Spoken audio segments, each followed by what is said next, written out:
श्री गणेशाय नमः। एकदन्तं महाकायं तप्तकाञ्चनसन्निभं लम्बोदरं विशालाक्षं वन्देऽहं गणनायकम्। मौञ्जीकृष्णाजिनधारं नागयज्ञोपवीतिनं भालेन्दुशकलं मौडौ वन्देऽहं गणनायकम्। चित्ररत्नविचित्राङ्गं चित्रमालाविभूषितं कामरूपधरं देवं वन्देऽहं गणनायकम्। गजवक्त्रं सुरश्रेष्ठं कर्णचामरभूषितं पाशाङ्कुशधरं देवं वन्देऽहं गणनायकम्।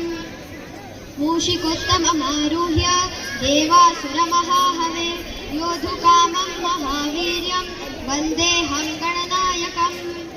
यक्षकिन्नरगन्धर्व सिद्धविद्याधरे सदा स्तूयमानं महाबाहुं वन्देऽहं गणनायकम्।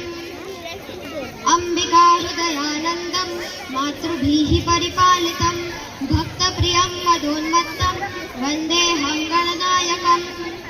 सर्वविघ्नहरं देवं सर्वविघ्नविवर्जितं सर्वसिद्धिप्रदातारं वन्देऽहं गणनायकम्।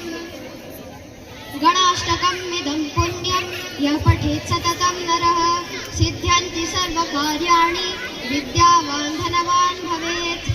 ॐ स्वस्ति न इन्द्रो वृद्धश्रवाः स्वस्ति न पूषा विश्ववेदाः स्वस्ति नस्ताक्षयो अरिष्टनेमिः स्वस्ति नो बृहस्पतिर्दधातु।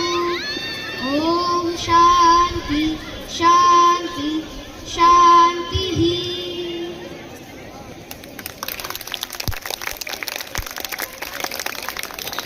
Thank you so much, Ishan.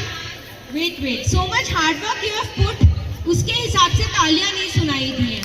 You